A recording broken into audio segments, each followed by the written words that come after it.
बैठेली सासु त बहुआ रज करे हो। मचिया जे बैठेली सासु त बहुआ रज करे हो। ए बहु आई गईले कार्तिक महीनावा त कारवा बरतियानु हो। ए बहु आई गईले कार्तिक महीनावा त कारवा बरतियानु हो। अइले भैया तोहारा त नाही अइले कारवानु हो।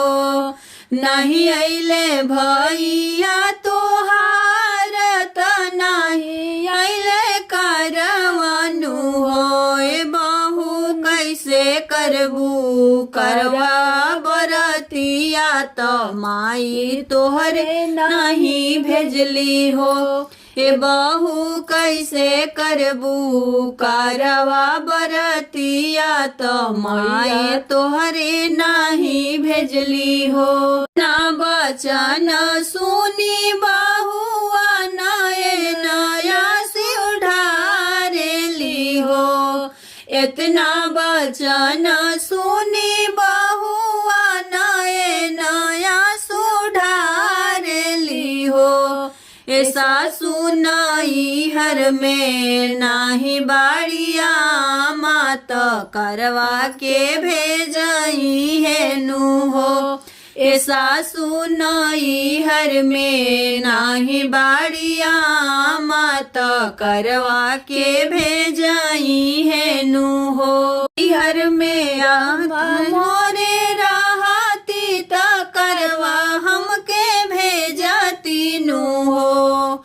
नैहर में मामा हमरे रहती त करवा हमके भेजती नु हो। ए सासु भाभी मोरे हई निर्दयिया त करवा नाही भेजली हो।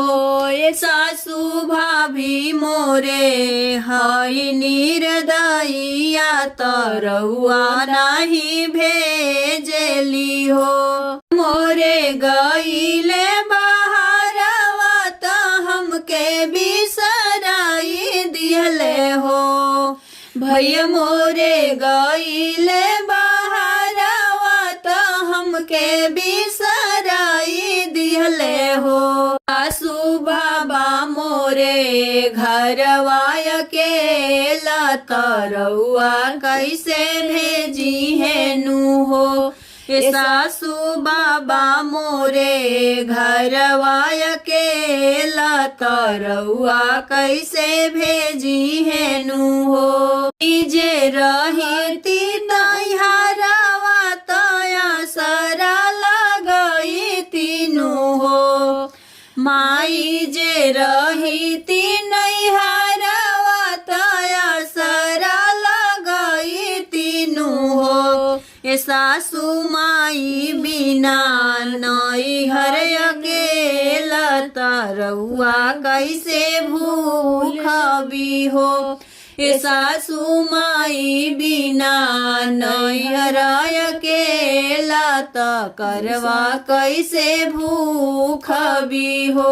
ना बचन सुनी सासु त बहुआ के समझावेली हो।